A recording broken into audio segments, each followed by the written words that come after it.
Noong mga nakaraang araw nga ay naging busy tayo sa ibang gawain.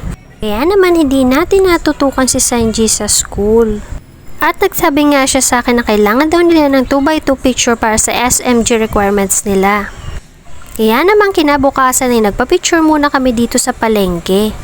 Pagkatapos nga naming magpa-picture ay dumiretso na muna kami dito sa Sago at bumili nga siya.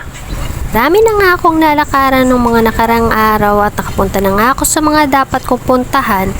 Kaya naman ngayong araw na ito ay papunta ako sa sementeryo. At dadalawin ko nga ang aking mga lolo at lola dito sa Papandayan. Dahil favorite nila akong apo, aba syempre kailangan natin bilhan sila ng mga kandila para may pagtirik na natin din sila. O heto, nagpicture-picture muna ako bago ako pumunta sa sementeryo. Stopover nga muna kami dito sa tindahan at bumili muna ako ng mainom dahil nga sobrang init ng panahon.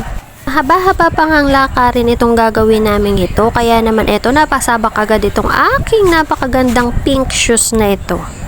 Aba ay minsan na nga lang ako makapagsapatos ngayon at palagi na nga lang ako nakatsinelas.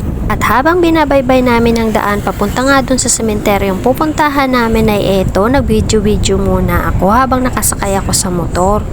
Tagal nga rin akong hindi nakapag-vlog kaya naman eto, susulitin ko na ang pag-video ngayon.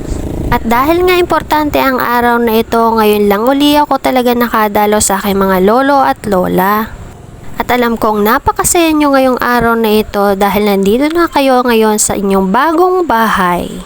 Pagkatapos ko nga dumalo sa sementeryo kahapon ay eto naman ngayon, dito naman tayo ngayon sa bilihan ng mga alarm clock.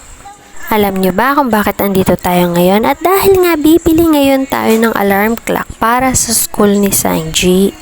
Dahil nagkaroon ng eleksyon ng mga nakaraang araw at tumakbo nga si Sanji bilang SMG President. Hindi nga namin nakalain na talagang mananalo siya dito bilang President.